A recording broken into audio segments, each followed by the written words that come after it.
హైదరాబాద్‌లో వర్షం పడితే ఎలా ఉంటుందో తెలుసు కదా! అది కూడా సాయంత్రం పూట వాన కొంచెం గట్టిగా కొడితే ఇంకా ఎలా ఉంటుంది పరిస్థితి? అసలు ఈ పరిస్థితిని ఎలా వివరించాలో కూడా తెలియట్లేదు. అది ఎంత నరకమో వర్ణించడానికి మాటలు కూడా రావట్లేదు. ఎంత టార్చర్ అనుభవిస్తున్నామో చెప్పడానికి పదాలే దొరకట్లేదు కదా! బాధపడుతున్నా కానీ ఆ బాధను ఎలా బయట పెట్టాలో కూడా తెలియని దుస్థితి నగరవాసులది. నిన్న పడిన వర్షానికి కూడా సేమ్ ఇదే సిట్యుయేషన్ రిపీట్ అయింది. ఒక్కసారిగా కురిసిన కుండపోత వానకు రోడ్లు చెరువులు కాదు, ఏకంగా నదులే అయ్యాయి. కళ్ల ముందే టూ వీలర్లు ఆటోలు కొట్టుకుపోయాయి. వాగులు వంకలు ఉన్న దగ్గర కొంతమంది ఆ వరద నీటిలో కొట్టుకుపోయారని విన్నాం, చూశాం. కానీ వాటికి హైదరాబాద్ కూడా ఏం తక్కువ కాదని తేలిపోయింది.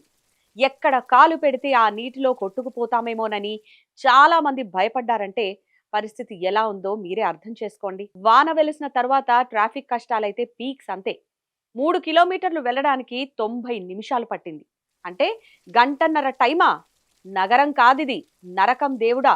ఈ సిటీని నువ్వే కాపాడాలి.